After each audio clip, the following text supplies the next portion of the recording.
पुणे महानगर क्रीडा भारती सहसंपर्क प्रमुख आज आपल्याला या वेबिनार मध्ये जॉईन झालेल्या क्रीडाप्रेमींचे आणि आपल्या सर्व सभासदांचे क्रीडा भारती तर्फे स्वागत. आजच्या या कार्यक्रमाला वक्ते आपल्याला लावलेला जी ठाकूर मनपूर्वक या दुसऱ्या सत्रामध्ये पुन्हा एकदा आपण प्रथमतः थोडी क्रीडा भारतीची नवीन आयोजकांना माहिती करून देऊया. खेळातून निर्माण करायचे, राष्ट्रनिर्मिती करायची याने 1992 पुणे क्रीडा भारती स्थापना झाली.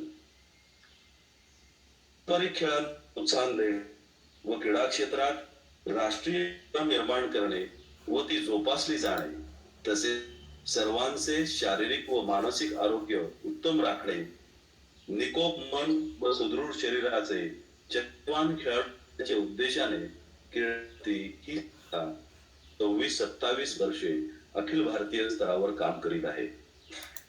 क्रीडाचे कार्यक्रम खालील पद्धतीच्या आधारे संपूर्ण भारतभर करण्यात येतात.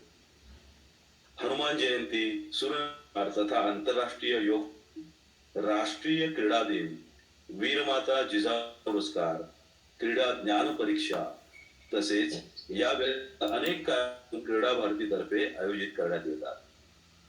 खेळामध्ये राष्ट्रीय आंतरराष्ट्रीय पातळीवर चांगली कामगिरी करणाऱ्या खेळाडूंचा अनेक संस्थांतर्फे तसेच शासनामार्फत गौरव केला जातो. तो खेळाडूंना घरातून प्रोत्साहन देता पिता दुर्लक्षित राहतात. याकरिता भारतीतर्फे 2017 सालापासून वीरमाता जिजाऊ पुरस्कार देण्यात येतो. तसेच क्रीडा भारतीतर्फे सहकार कबड्डी स्पर्धा, डॉक्टर टेडगेवार जलद बुद्धिबळ राष्ट्रीय स्पर्धा, अनेक प्रकारच्या स्पर्धा आयोजित केल्या जातात.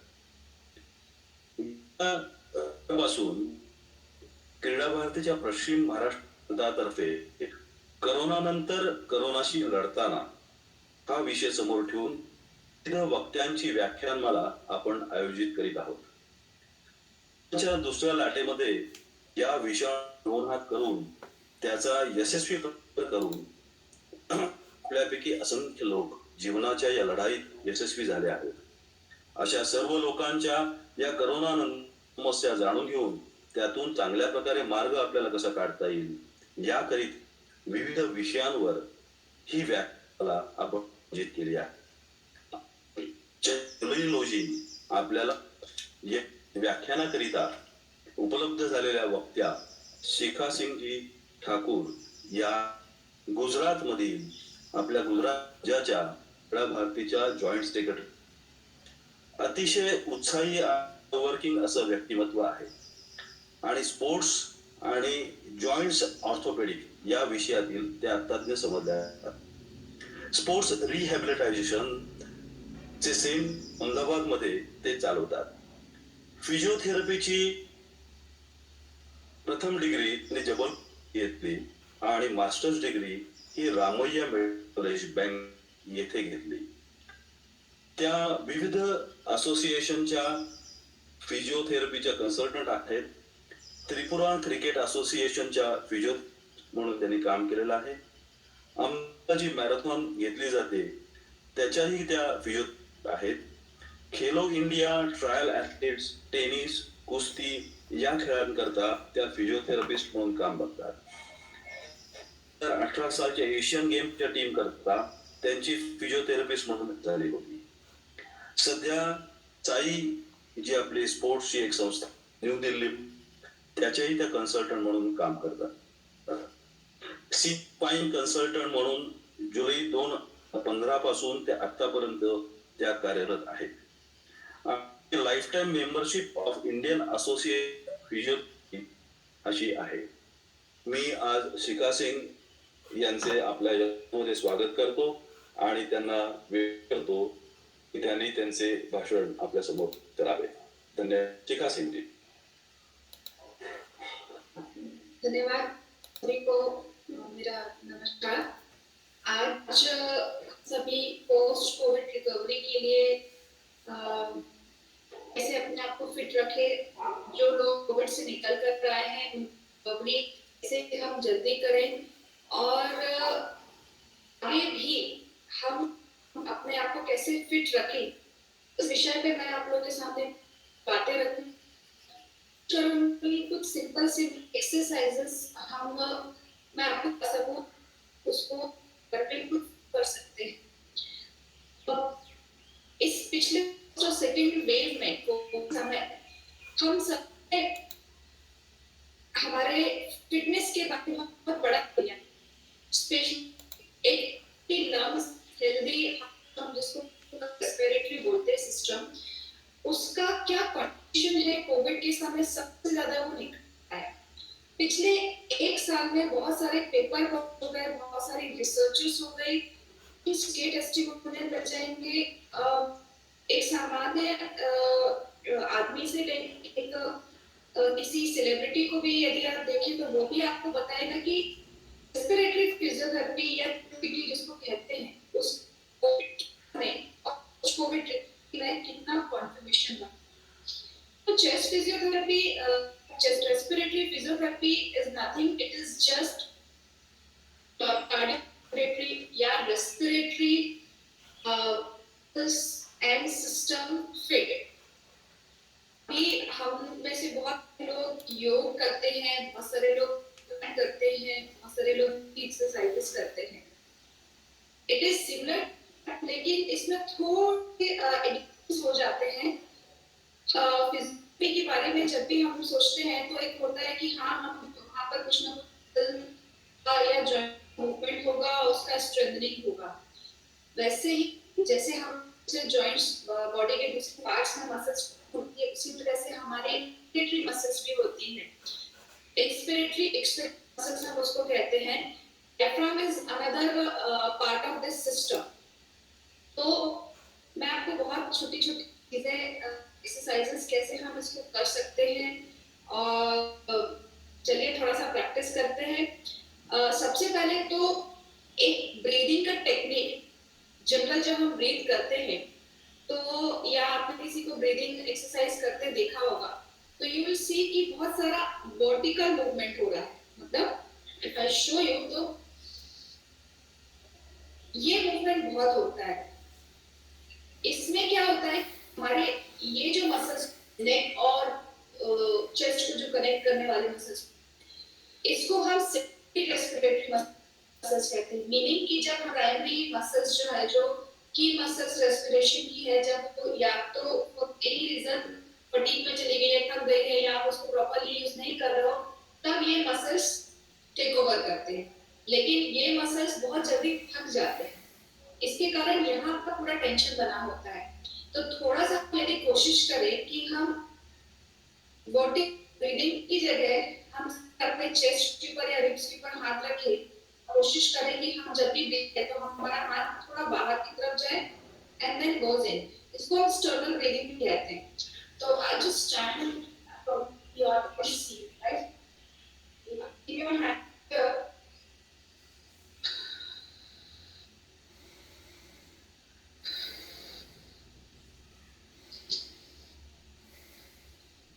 ये मूवमेंट कर रहा है तो हमारा चेस्ट नॉर्मल जो एक ब्रीदिंग होता है, it goes out and up, इस तरह से मूवमेंट होना चाहिए।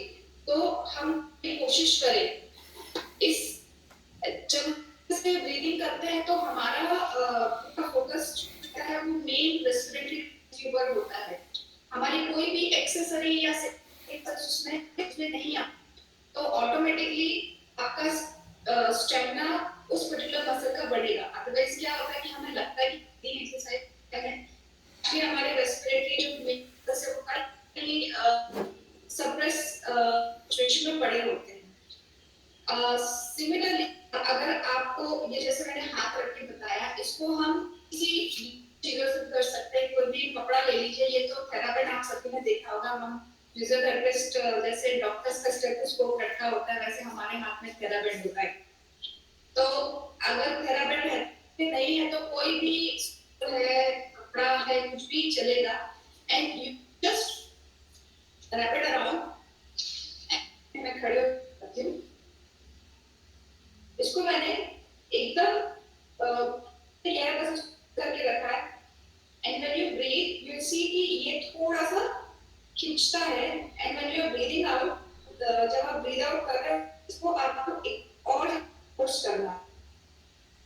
और टाइट कर रही हूँ, जब मैं ब्रीद आउट कर रही हूँ, जब मैं ब्रीदिंग कर रही हूँ तो मैं उसको लूज कर रही हूँ, इस बेल्ट को एक्सपैंड होने का स्पेस दे रही हूँ।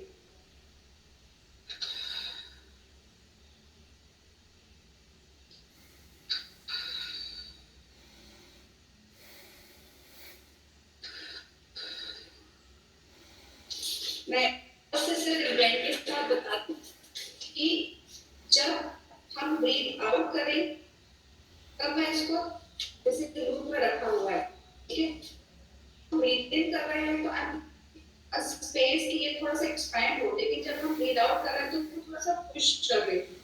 तो ये एक तरीके का हम रेजिस्टेंस दे रहे हैं हमारे रेस्पिरेटरी मसल्स को। इंस्पिरेशन के समय इंस्पिरेटरी को और एक्सपिरेशन के समय ब्रीद आउट करते समय एक्सपिरेटरी को। ये आप अलग अलग लेवल पे कर सकते हैं। एक बात आपने सुना होगा प्रोन पोजीशनिंग, जिस भी कोविड के समय जहां पर भी पेशेंट का फॉल हो रहा था या ब्रीथिंग डिफिकल्टी हो रही थी, उसको स्टमक ट्यूब बोल रहे थे, जिससे रेस्पिरेटरी कैपेसिटी या ऑक्सीजनेशन या एसपीओ2 अपने आप ड्रास्टिकली एंड ब्यूटीफुली इंप्रूव हो रहा था। तो उसका एक बहुत सिंपल सा कारण ये था कि जब सुपाइन में सीधे लेटे होते हैं तो हमारे जो लंग डिफरेंट डिफरेंट पार्ट्स होते हैं, तो कुछ पार्ट्स जो है वो एकदम इस अवस्था में पड़े होते हैं। जब आप उल्टे लेट जाते हो तो उन पार्ट्स को फैलने की या एक्सपैंड होने की जगह मिलती है। क्या हो रहा था, हमारा नॉर्मल जो हम पार्ट यूज कर रहे थे सीधे लेटे लेटे वो कहीं ना कहीं जाते थे, हमारा रेस्पिरेटरी कैपेसिटी डाउन होने लगता था। आप रोज चले जा रहे हैं, उसके बाद रेस्टिंग में है वो टेक ओवर कर ले रहा था। तो ये एक ये देता है कि हम से क्या करना चाहिए कि हम हमारे लंग्स के एक पार्ट को एक्टिव रखें। तो जैसे ये मैंने एक आपको जहाँ हमारे रिब्स खत्म होते हैं उस लेवल पर रखा है, आप इस तरह के डिफरेंट डिफरेंट लेवल पर रख सकते हैं। आप थोड़ा सा ऊपर भी रख सकते हैं, थोड़ा सा मिडनाइट में भी रख सकते हैं, and do this normal breathing. इसमें कोई आपको एक्स्ट्रा एफर्ट डालने की जरूरत नहीं है, बस इतना है कि जब आप ब्रीद आउट करें तो इस बैंड को थोड़ा लूज रखें and let it expand, and when you breathe out इस बैंड को थोड़ा सा टाइट कर दें तो हम इसको पुश राइट ना। उसी चीज आपको बताया कि डायफ्राम सबने पूरा एक हमारा जहाँ पर रिब्स खत्म होते हैं वहाँ पे एक डोम शेप एक मसल होती है, उसके लिए कुछ नहीं करना है, सिंपली बिकॉज यहाँ पर हमारा खत्म हो रहा है तो हमें बस हाथ एक हल प्रेशर के साथ हाथ रखना होगा, and when you are breathing in थोड़ा सा प्रेशर देना है, ब्रीद आउट का प्रेशर थोड़ा ज्यादा देना है। अच्छा, ज्यादा प्रेशर हम इसलिए देते हैं ताकि हमारा जितना भी टू है जो भी अंदर हमारी कार्बन डाइऑक्साइड और इनको बाहर जाए।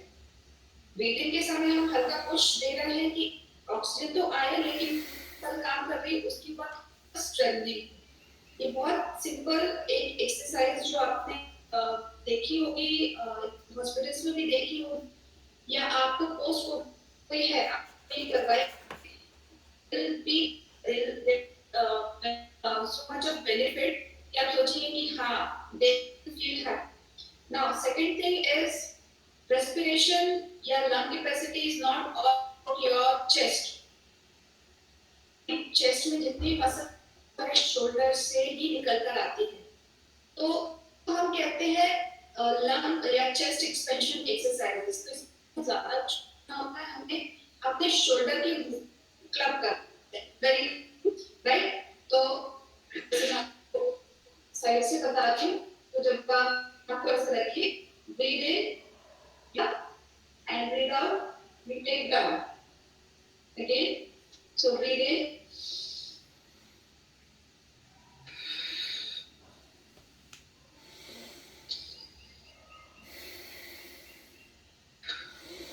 right, ये एक, this is one direction. Second direction, you breathe in, you open out, and you breathe out, and you close, right? So अच्छा, अभी आप breathing ये नहीं कर रहे हो, not using this, कोशिश हमें यही करना है कि हम इसको रिलैक्स तो ब्रीद इन, ब्रीद आउट। ये तो सिंपल डायरेक्शन है, सिंपल मूवमेंट है, शोल्डर मूवमेंट है, लेकिन हम इसको रेस्पिरेटरी में क्यों कंबाइन करते हैं कि जैसे शोल्डर मूवमेंट हमारे दिल केज जो है, जो अदरवाइज क्राउडेड, क्योंकि हम जनरली स्लाउच ही सब लोग बैठे होते हैं बिकॉज हमारी पेट हो चुकी है सबकी की बड़ी not nobody but majority of is sitting in a couch position, थोड़ा झुक के ही बैठते हैं, तो उसके कारण भी क्या होता है कि हमारी जो लिप्स जनरली चाहिए वो थोड़ा क्राउडेड रहती है, तो हमें क्या करना है, ओपन अप करना है। जैसे ही लिप्स ओपन होता है वर्टिकल एंड आउटवर्ड, हमारे लंग टिश्यू को या लंग्स को उतना फैलने का स्पेस मिलता है, और जितना वो एक्सपैंड होगा उतना कैपेसिटी बढ़ेगा। This is very simple exercise, इसको हम डिफरेंट तरीके से करते हैं। ये तो मैंने आपको फ्री बताया है, अगर आपको लगता है ये बहुत इजी है तो आप अपने हाथ में कोई वेट ले सकते हैं, हम वेट का बांध देते हैं, एक्सरसाइज के समय आप वो कर सकते हैं, या जैसे कि wall you can see show you. So ये बॉल के साथ थोड़ा सा और रेजिस्टेंस किसी को अगर वो इजी लगता है तो हम इसके साथ ऐड कर सकते हैं। So you breathe in, breathe out. In, breathe out. So likewise, we can use different objects to make this exercise interesting. Another very exercise. So therapy segment ऐसे कहते हैं। मैंने बताया कि लंग्स के डिफरेंट पार्ट्स होते हैं, और कुछ पार्ट्स जो है सब डोमिनेंट होते हैं, उतना ज्यादा एक्सपैंड नहीं होते हैं, उतना ज्यादा उसका कंट्रीब्यूशन नहीं होता है, तो हम ये तो हमने एक जनरल लंग्स के ऊपर काम कर लिया है। एग्जांपल लंग का ये वाला पार्ट नहीं, यहाँ पर एक पार्ट होता है साइकिल के, अब मेडिकल टर्म में नहीं जाऊंगी, बट लंग्स यहाँ से लेके आपके रिब्स जहाँ तक खत्म होता है पीछे वहाँ डिफरेंट पार्ट्स होते हैं, तो हम एक एक पार्ट को कैसे कर रहे हैं।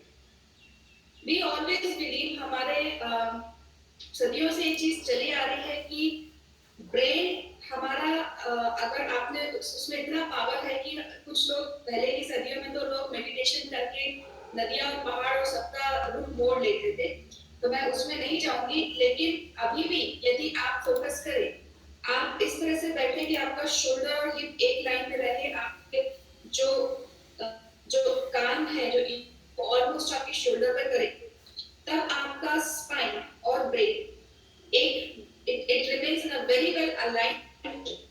That time your brain would be active 100%. अगर आप फोकस करें कि मुझे इस यहाँ पर बात रखूं, और ब्रेन ऐसा इंस्ट्रक्शन देता है कि हमें सिर्फ और सिर्फ जितना भी एयर अंदर करना है वो इसके लिए करना है, दैट इज मेडिकल टर्म इसका एक है, मैं उसमें नहीं जाऊंगी, सिंपल ये करना है कि हम ये वाले पार्ट को एक्टिव कर, हम बस एक टैक्टाइल स्टिमुलेशन कहते हैं, क्योंकि टच का एक अपना बहुत बड़ा इंपॉर्टेंस होता है, इसके लिए आपको किसी की जरूरत नहीं, आप खुद कर सकते हैं, तो just simple hands and just try to focus कि आपने जहां हाथ रखा है, जब आप ब्रीद इन कर रहे हैं तो इस जगह को ही एक्सपैंड कर रहे हैं, या हम यहाँ पर ही हवा जाने दे रहे हैं, we are directing all the air, we are inhaling to this. So let's do this. You can put a slight pressure, बहुत प्रेशर नहीं करना, एक हल्का सा फॉर्म प्रेशर आप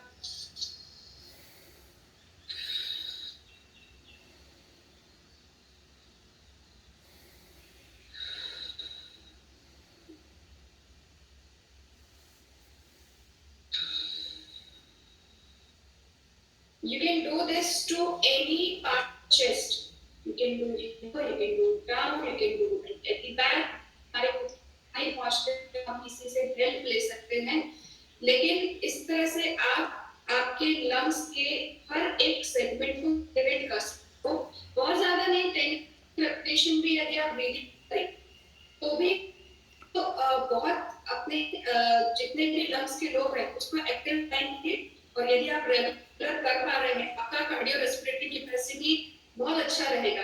ultimately we need to work on the stamina part. इसमें कहीं कोई मसल बिल्डिंग या वॉल्यूम बल्क बिल्डिंग बिल्कुल भी नहीं है. इसके अलावा कुछ एक्सरसाइज देखी होगी कि वो एक स्पायरोमीटर देते हैं, उसमें और होती है and you just have to blow it out and एक तरफ उल्टा करके आप ब्लो आउट करो, एक तरफ सीधा करके ब्लो इन करो. So those are the devices. ये मैं जो आपको बता रही हूँ इसके लिए आपको किसी स्पेशल इक्विपमेंट या सेटअप नहीं है. Do by yourself. एक हमारा शंख का एक हमारा एक रिचुअल रहा है. And also everything, I mean वो आपके लंग्स को बहुत अच्छे से एक्टिवेट करता है. तो यदि हम में से किसी को आता है और नहीं आता है तो हम सीख लें, तो हम उस स्पायरोमीटर की जगह हम शंख भी यूज कर सकते हैं. आप लोगों ने देखा होगा कि कैंडल्स ब्लो करने की भी एक्सरसाइजेस होती है. ठीक है, आप ब्लो कर सकते हो, और अगर नहीं है तो you can take any simple paper या एनीथिंग, यू जस्ट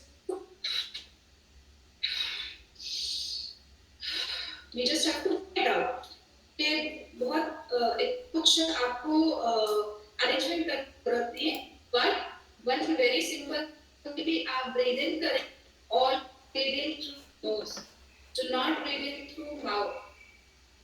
अब जब से सांस लेने और छोड़ने लगते हैं तो हम इसको हाइपर वेंटिलेशन कहते हैं. उस तरह से आपका कैपेसिटी कभी इम्प्रूव नहीं होती.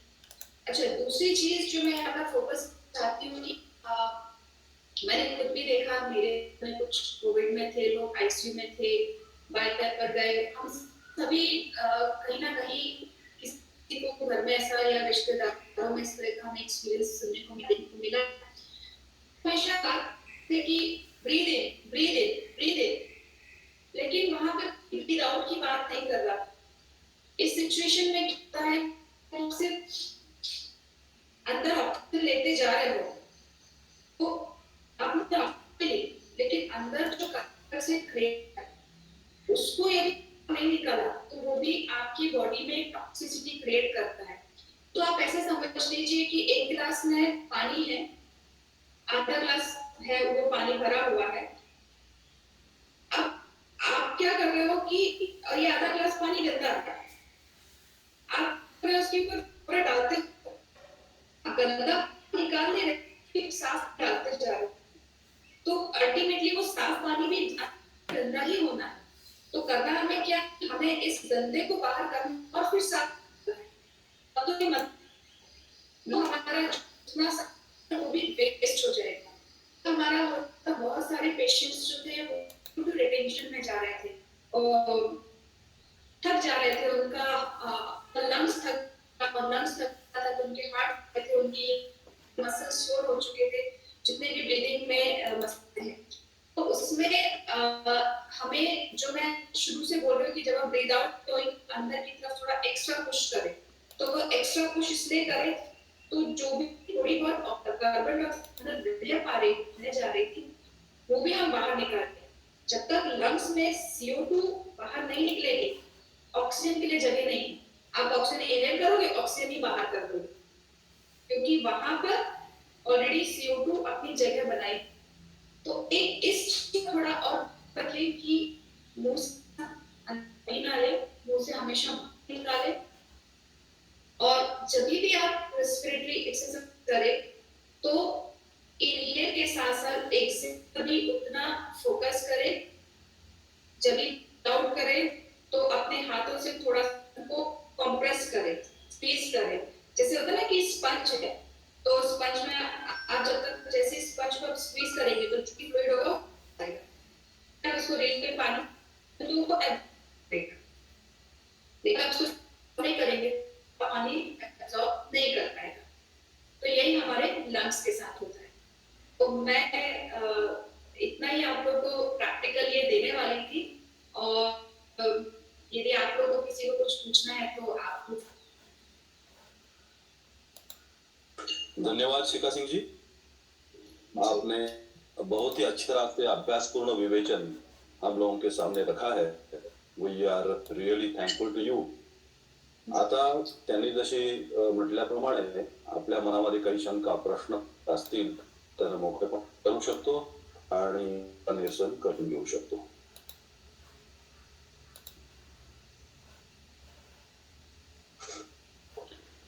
नमस्कार शिखा जी. जी नमस्ते. मैं भुवनेश्वर कातर बाग का संयोजक हूँ जी और सूर्य नमस्कार करता हूँ.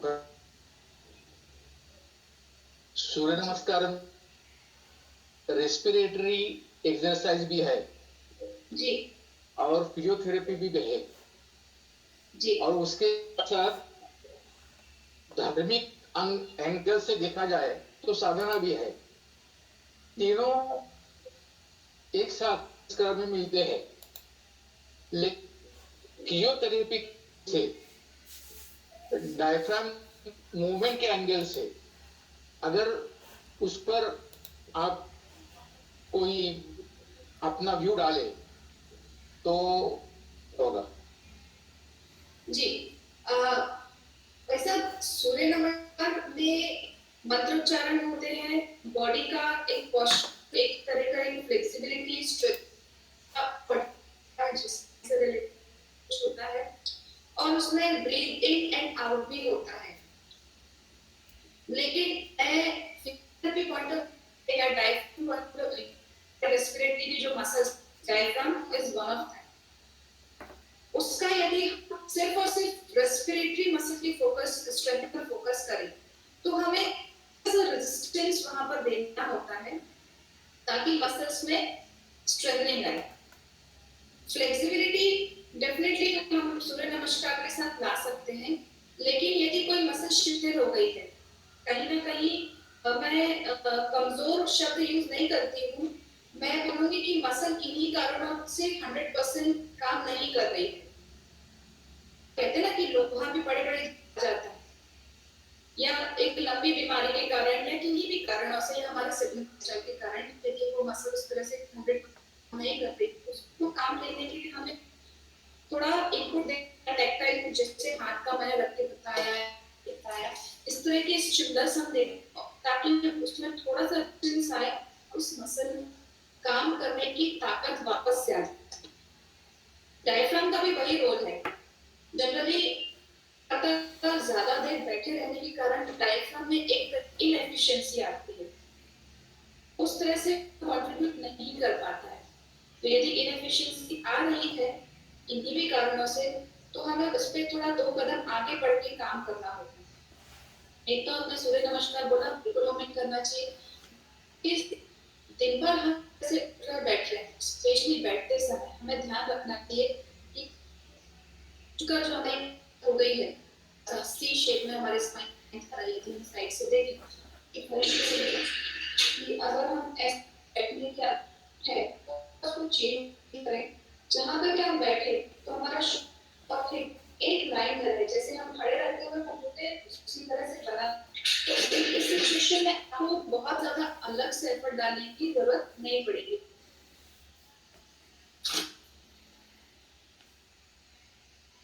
जी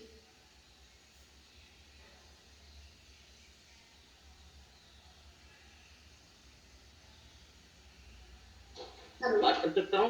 नमस्कार. जी जी नमस्ते.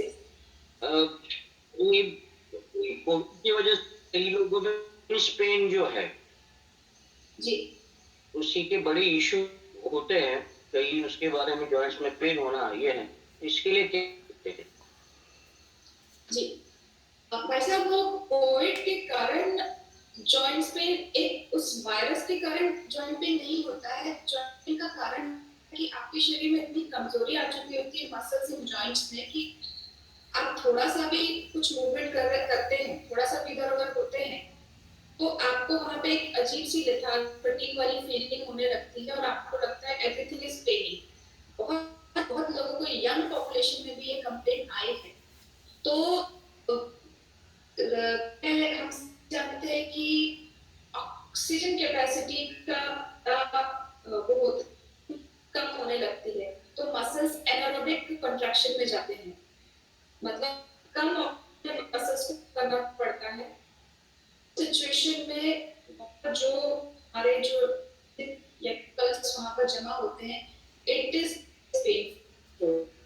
तो जो भी जिनको भी ये तकलीफ है उनको बोले कि आप ब्रीदिंग एक्सरसाइज के साथ सिंपल पोच ना करें, नॉर्मल हैंड मूवमेंट जो हमारे जॉइंट्स के होते हैं, जो जनरली सब करते हैं कि जैसे फॉर एग्जांपल रिस्ट है तो हम उस पर मूवमेंट करें, या एल्बो है या एक्चुअली, लेकिन इसमें आपका ब्रीदिंग रिलेटेड है। इस तरह से ब्रेथ होल्ड ना करें, मूवमेंट करें, मुंह से ब्रीथ इन ना करें। इवेंचुअली वो सारे स्ट्रक्चर्स में आपका ऑक्सीजनेशन इंप्रूव करेगा, आपके सारे मसल्स एंड जॉइंट्स का जो भी पावर था ग्रेजुअली वापस आ जाएगा, then all those pain would be. जी हेलो, हाँ, नमस्ते जी शिखा जी। जी। Impression I am Madhavi Kunte, Poona Ashram. मेरा है वो केस है, इसकी मैं 30 थेरेपी लेती, हिंदी अच्छा नहीं आता इतना, वो हर एक भी नहीं मिस करता है, तो वजह से वो इतना फिट रहता है ना, उसका माइंड भी अलर्ट रहता है और ब्रेन भी डेवलप अच्छा हो गया है। ये थेरेपी का हमें इतना मस्त है, एकदम थैंक यू जी। मार्केटिंग के इसमें मैंने पॉइंट किया है कि वो एकदम मेंटली भी वो हमेशा फिट रहते हैं, हेल्दी रहते हैं उनके बेटे। एक्सरसाइजेस यदि आप सही तरीके से करते हैं तो आप uses relaxation positive. In fact there are researches जो ये बोलते हैं कि यदि आप डीप, जो मैंने डाइट से हाथ आपको एक बताई है, यदि आप तरीके से आपकी जो डाइजेस्टिव इश्यूज है वो कम करते हैं। ये हुई है यहाँ एक लिवर ट्रांसप्लांट सर्जन मुझे है कि तो फिजियोथेरेपिस्ट है, आपको पता चाहिए कि आपके या किसी के इश्यूज है, तो मैं क्योंकि प्रेग्नेंट वुमेन है उनको तो एक्सरसाइज आती हूँ, और प्रेगनेंसी में सारी बहनें रिलेट कर सकते हैं कि गैस्ट्रिक इश्यूज बहुत होते हैं और वो उनको तबाह करते हैं। तो उनको मैं यही बोलती हूँ कि आप एक अच्छी ब्रीदिंग एक्सरसाइज सही तरीके से तो आपके गैस्ट्रिक इश्यू सॉल्व होते हैं। और मैं इतने समय से काम में मेरा एक्सपीरियंस है। दूसरी चीज आईटी स्ट्रेस, इसके ऊपर भी काम कर रहा है कि हम थोड़ा हमारे एंजाइटी कंट्रोल होती है और स्ट्रेस भी कंट्रोल होता है। Yes. When he accepted his case by positive totally. Not fit anything, I don't know. But he accepted it positively. Ji Okay. Thank you very much. अजून कोणाला प्रश्न असेल तर विचारा आपल्या या मला क्रीडा भारतीचे अखिल महामंत्री श्री राजजी चौधरी उपस्थित आहेत। हा प्रश्नोत्तराचा कार्यक्रम झाल्यानंतर मी राजजी करणार आहे की त्यांनी त्यांचे 2 शब्द आपल्याला प्रश्न करावा। प्रश्नोत्तराचा कार्यक्रम मैडम जी नमस्ते। जी जी नमस्ते।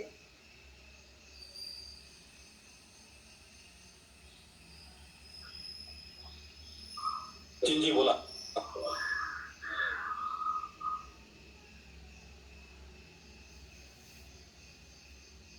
तुमचा आवाज येत नाहीये।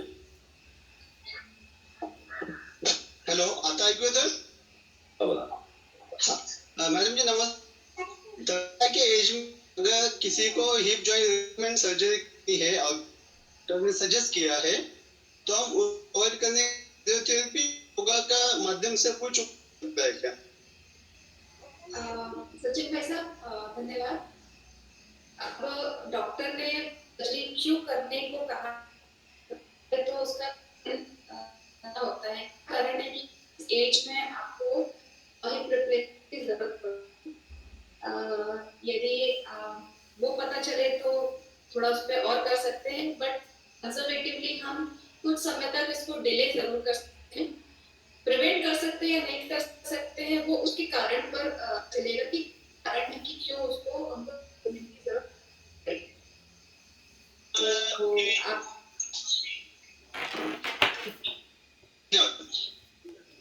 जी गुड मैम, मैं बात कर रही हूँ पुणे से। जी नमस्ते।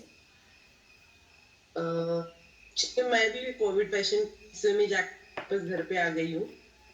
अभी तो 2 महीने हो गए, बट थोड़ा सा प्रॉब्लम ये हो रहा है कि डाइजेशन सिस्टम डिस्टर्ब हो गई है और डिराइमेंट, मतलब 3200 कुछ तो भी मेरे डिराइमेंट थे।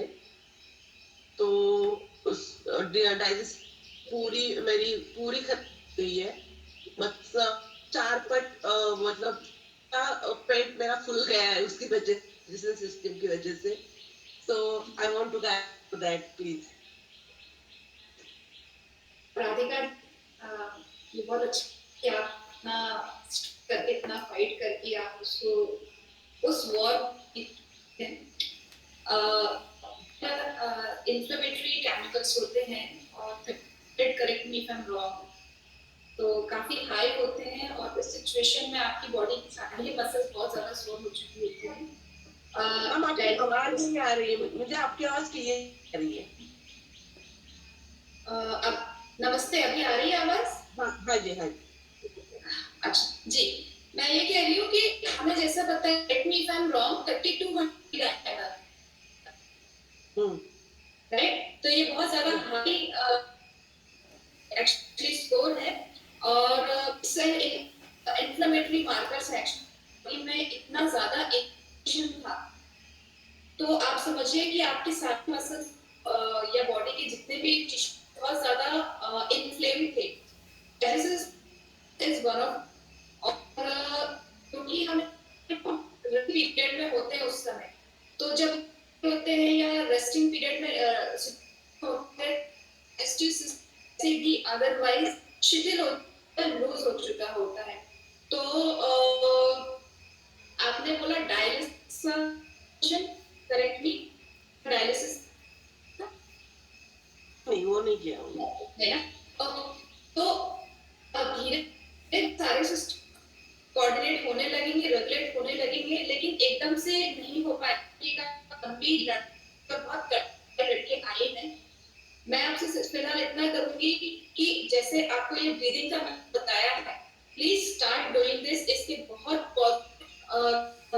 Even for the gastric issues, आपकी स्लीप के, अगर आपकी अच्छी स्लीप है तो भी धीरे धीरे वो सारे डाइजेस्टिव इश्यूज रेगुलर लगेंगे।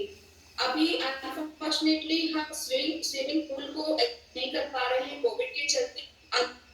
पानी के अंदर आप यदि खड़े हो जाए, मैं नहीं और कुछ कहते जाके पानी के अंदर बैठ जाए, उससे भी एक एक्वा इफेक्ट हम ये कहते हैं, बहुत अच्छा रिजल्ट आता है specially for the digestion.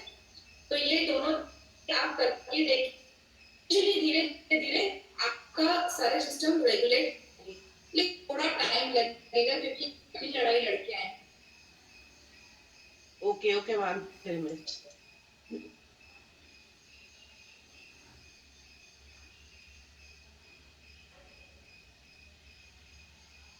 Hello ma'am, आवाज आ रही है? हाँ, मैं खुद कोविड पेशेंट था। कोविड 2-2.5 महीने हो गए, तो मैं पूरा फिट, मुझे कुछ कम नहीं लगता। मैं वॉकिंग कर लेता हूँ 2-2.5 किलोमीटर, तो बिल्कुल ठीक हूँ। बट मेरी प्रॉब्लम है, मुझे 2 मिनट कंटिन्यूसली चक्कर आ रहे हैं, जिसको हम बोलते हैं वर्टिगो, लाइक इनसाइड स्विंग। तो ये करता मैं 2 महीने से वो कंटिन्यू चल रहे, 24 आवर आ रहे। वो जैसे वो पोजीशन चेंज पे चक्कर नहीं है। मैंने बहुत सारे टेस्ट भी कर लिए, सर्जन के पास जाके आया, सोलॉजिस्ट जाके आया, तो एमआरआई भी करवा लिया, उसमें भी कुछ नहीं हुआ, एवरीथिंग इज फाइन। और कंटिन्यूस रहते ही है, दिन के 24 आवर चेक कर रहे थे। क्यों भी हो रहा है कि जैसे मेरे पैर है उसमें नमनेस टाइप आ गया थोड़ा सा, तो पैरों में भी नमनेस रहती है। तो इसका क्या कारण डॉक्टर नहीं बता रहा है, सारे डॉक्टर तो आप इसके बारे में कुछ बता सकते हो? राइट। सो प्रशांत भाई साहब, आप कहाँ पर हैं? वैसे तो मैं नासिक पुणे में हैं। डिस्ट्रिक्ट मालेगांव में अभी हूँ। जी। हाँ। प्रशांत भाई साहब, आप कुछ नेक इश्यू, बैक इश्यू जैसा कभी हो? बैक इशू वगैरह में बैक पेन वगैरह कोई भी नहीं है मैम मुझे में। जी। और एक मैं इसमें और क्योंकि सोशल नेटवर्किंग में मैं बोला था कि इस टाइप का इशू किसी को हो रहा है तो वो ग्रुप ज्वाइन करे। तो उसमें नियर अबाउट 35 हो चुके हैं जिनको सेम प्रॉब्लम है। 30 मेंबर्स को सेम प्रॉब्लम है, इनसाइड हेड स्वेइंग, वर्टिगो इस प्रॉब्लम हो रहा है। और उसमें से तो किसी को तो मिस एंजाइटी का इशू और बात भी है। मुझे तो सिर्फ में से ये चलना vertigo type inside head swaying issue है। ये पैरों में नमनेस ये टाइप। जी। जी। अगर आपने कहा कि आप न्यूरोलॉजिस्ट और सभी को टेस्ट करा चुके हैं, एमआरआई हो चुका है, एवरीथिंग इज नॉर्मल, तो इसके अलावा अब 2 कॉज बचते हैं। नोजिया, हेड में हेडेक और नमनेस की यदि आप बात करें। एक कॉज होता है आपका cervical spine and lumbar spine, पैरों की नमनेस के लिए लंबर स्पाइन। दूसरा cause for this dizziness and vertigo type of thing would be आपका जो issues, कभी गैस के कारण भी issues होते हैं। तो शंकर सर, मैं यहाँ तो आपसे बहुत डिटेल में, क्योंकि हमारा वो एक डिफरेंटली डिस्कशन आ जाएगा, इसको थोड़ा सा डिटेल में क्वेश्चंस करने होते हैं, तो आप मुझे ही संपर्क कर सकते हैं और मैं आपको मैं कोशिश कर सकती हूँ अगर मैं किसी तरह से हेल्प कर पाई प्रॉब्लम पे। Okay ma'am. जी जी। Thank you ma'am. म्हणजे तुम्ही स्टडी चाललात त्या पूर्वक आभार। आणि 35 लोक सॅम्पल म्हणून तुम आहेत, हा एक दुसरा विषय होता। मला सर्व सभांना त्या विनंती आहे की अशा पद्धतीचे काही इम्पॉर्टंट ऑब्झर्वेशन्स असतील जरूर शिखा सिंग मॅडम शेअर करूयात असं म्हणतो।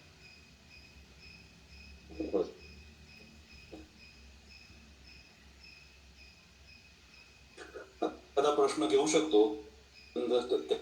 राजी चौधरींना विनंती करणार आहे की त्यांनी 2 शब्द व्यक्त करावे।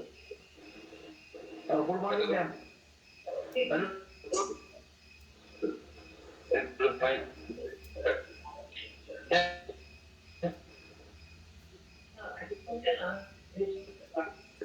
ऐकायला नाही, बोला बोला। मी मोठे होतोय, हो बोला। विचारायचं होतं। जी बोलिए।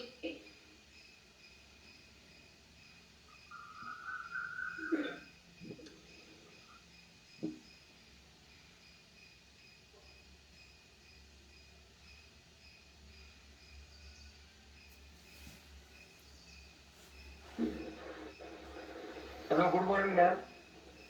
जी नमस्ते। सबसे बात कर रहा हूँ मैं। बीपी नॉर्मल रखने के लिए एग्जैक्ट है मैम, मेरे को पेट प्रॉब्लम है। जी बिल्कुल है। सुबह शाम योग करें, आप पूरी एक्सरसाइज, आप रेगुलर स्टार्ट करें या आप physical activity regular.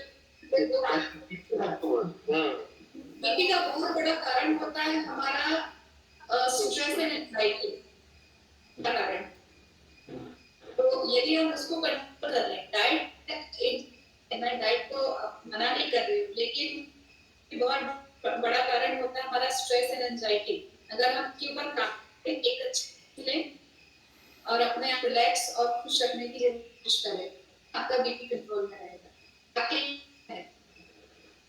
Thank you very much.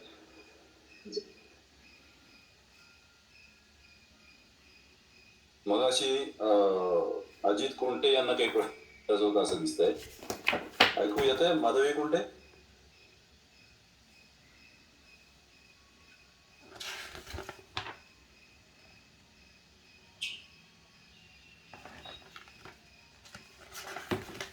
मला वाटतं बऱ्याच शंका निरसन झालं असावं. अजूनही योगा आणि फिजिओथेरपी मध्ये काय करायचं होतं? विचारा ना त्यांना मॅडमना, काही हरकत नाही. हॅलो मॅडम, जी जी ये फिजिओथेरपी काय फरक आहे? फिजियोथेरेपी जो हम यूज करते हैं थेरेप्यूटिक या ट्रीट पर्पस से, योग जो है वो आपको या फिट रखने का एक तरीका है. योग एक्सरसाइजेस मैं कभी नहीं कहती हूँ. योग एक फिलॉसफी, योग वे ऑफ लाइफ. उसमें हमारा मेडिटेशन भी है, ब्रीदिंग एक्सरसाइज भी आते हैं, फ्लेक्सिबिलिटी होती है, स्ट्रेंथ भी होती है, कोऑर्डिनेशन भी होता है, बैलेंस भी होता है. इट्स अ कंबाइंड कह सकते हैं कि पैकेज है आपको फिट एंड हेल्दी रखने का. जबकि फिजियोथेरेपी एक ट्रीटमेंट की तरह है कि आपको ये प्रॉब्लम है, आपको नी जॉइंट में पेन है, फिजियोथेरेपिस्ट के पास जा रहे हो, आप इसलिए कभी नहीं जाते हो जॉइंट में पेन ना हो. सिंपल सी चीज. एक फिजियोथेरेपिस्ट के पास जाएंगे, इस जॉइंट के प्रॉब्लम पे जाएंगे तो वो सिर्फ उस जॉइंट करेगी. कि योगा जो है वो आपके ब्रेन से लेके आपके टो तक हर चीज को इसके ऊपर काम करती है in a coordinate and more than anything. जो योग आप आपके ब्रेन को आपकी पूरी बॉडी के साथ अलाइन और ट्यून अप करके रखते हैं. ये इसका सबसे बड़ा है.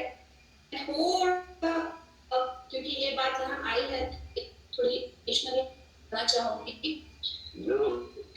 योग इतने सालों से, हजारों वर्षों से हमारे देश की एक हमारे पूरा आप कह सकते हैं है. एक कोर्स के लिए इंडिया के पे और वहां पर मैंने सीखा वो सब कुछ योग के ऊपर आधारित था.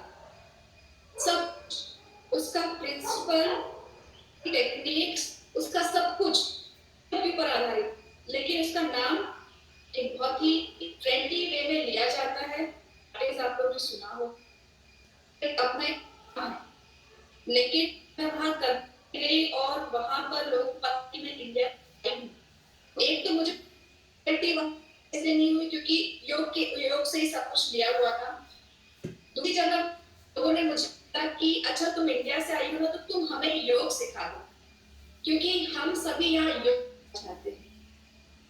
तो यह आपके रिलेटेड इससे याद आया कि मैं बताऊं कि योग एक्सरसाइज नहीं है, ये अपने आप में it's a living philosophy of life. It is for the treatment. Thank you. अजूनही कोणाला प्रश्न विचारतात? वाटतं बऱ्याच जणांचा शंका निरसन झाला असावं. एक शेवटचा चान्स म्हणून आपण एक वेळ आहे आपल्याकडे, तर कोण विचारायचं?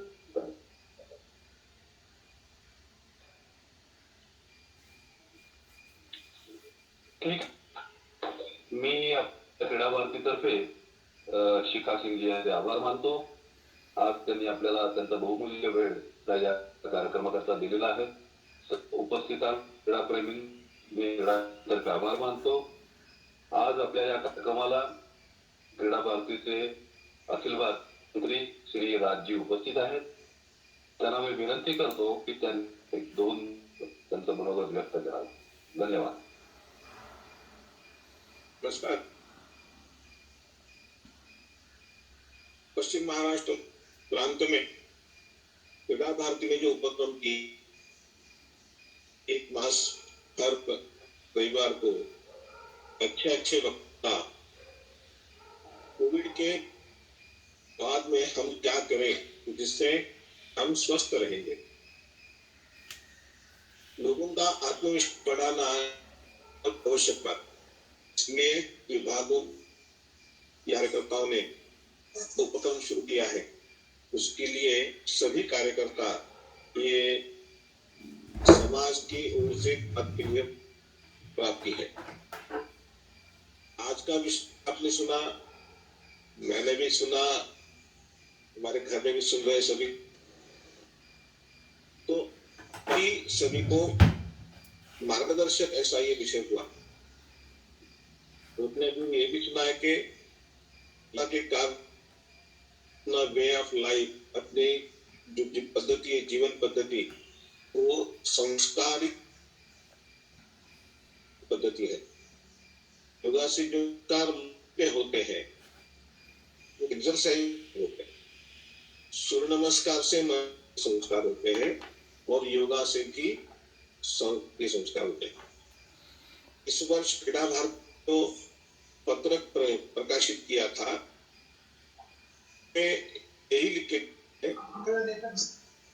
कि भगवान कृष्ण ने जब गीता बताई तब गीता के 6वें अध्याय में श्लोक 31 तक योग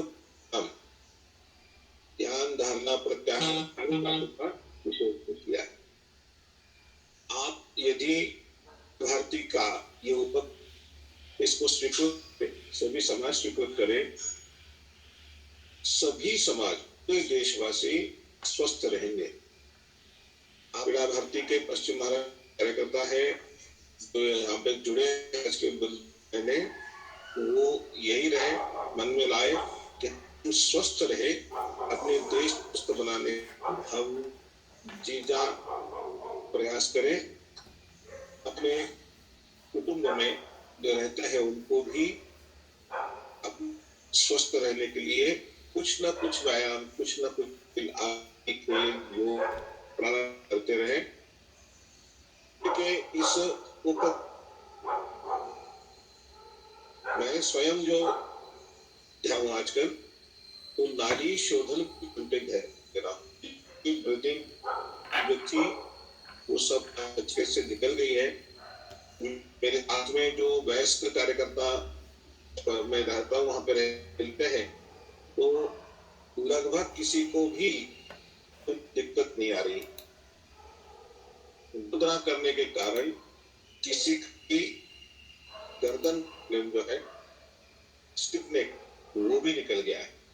मतलब योगा का इतना अवसर होता है, संस्कार कार्यक्रम सब करता प्रचार प्रसार करे। बस यही बात मैं वाणी को विराम देता हूँ। शिखा बहन को विशेष रूप से धन्यवाद जी। अतिशय समर्पक योग्य शब्द आपण आपले मनोगत व्यक्त केले त्याबद्दल मी आभार मानतो।